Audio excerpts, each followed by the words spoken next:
చంద్రబాబు నాయుడు గారు గొప్ప అవకాశాన్ని మీరు ఆల్రెడీ పోగొట్టుకున్నారు. జూన్ 5నే మీరు ఇండియా కూటమి ప్రధానమంత్రిగా ప్రమాణం చేసినా లేదా మోదీ గారిని deputy prime minister, home minister, finance minister, foreign minister ఏదైనా అడిగితే మీకు ఇచ్చారా? ఇవ్వలేదు. 240 సీట్లు బీజేపీకి ఉన్నప్పుడు మిమ్మల్ని నితీష్ కుమార్ని వాడుకొని ఇప్పుడు 309కి వచ్చారు. ఇప్పుడు మీ 16తో మీరు బయటకు వచ్చినా వారికి చేసే నష్టం లేదు. అప్పుడే నేను చెప్పాను, ముందు కండిషన్ ఆంధ్ర రాష్ట్రానికి స్పెషల్ స్టేటస్ ఇస్తానంటేనే నేను మీకు మద్దతు ఇస్తాను అని ప్రకటించమని. మీరు అవకాశాన్ని పోగొట్టుకున్నారు.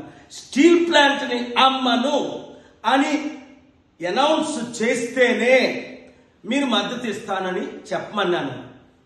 మోదీ గారు ఇచ్చిన 10 వాగ్దానాల్లో ఒక్కటి కూడా నెరవేర్చలేదు. మీరు ఢిల్లీ లీడర్స్ని అసలు మిమ్మల్ని జైల్లో పెట్టించింది వారని మీకు తెలుసు. మీకు దేవుడిచ్చిన అవకాశాన్ని మీరు కోల్పోయారు. ఇప్పుడు రేపు చివరి అవకాశం, ఎందుకంటే మీ ప్రమాణ స్వీకారానికి వారిని మీరు పిలిచారు గనక స్టేజ్ మీద మీరు నిలబడి, ఇప్పుడే నేను మంచి మెసేజ్ పెట్టాను మోదీ గారి పర్సనల్ సెల్ నెంబర్కి, మీరు కూడా స్టీల్ ప్లాంట్ అమ్మము, స్పెషల్ స్టేటస్ ఇస్తాము, ఈ రెండే చాలు మనకి. తత్మయాన్ని పక్కన పెట్టండి. స్పెషల్ స్టేటస్ ఇస్తే 100,000 కంపెనీలు మనం తీసుకొచ్చి ట్యాక్స్ కట్టకుండా వారికి ఆ కంపెనీల ద్వారా లక్షల ఉద్యోగాలు ఇవ్వగలమని మీకు తెలుసు, నాకు తెలుసు. నేను చేస్తాను ఆ పని, మీకు మద్దతుగా ఉంటాను. కానీ మీరేమో స్వయం మైండ్తో వెళ్తూ ఫెయిల్ అయిపోతున్నారు. చివరికి ఎంత అప్పు ఉందో మీకు తెలియదు అంటున్నారు. 10 లక్షల కోట్లకు అత్యధికంగా మీరు చేసింది, జగన్మోహన్ రెడ్డి చేసింది అప్పు ఉంది. ఎలా కడతారండి? ఎలా ఉద్యోగాలు ఇస్తారు? ఎలా కంపెనీలు తీసుకొస్తారు?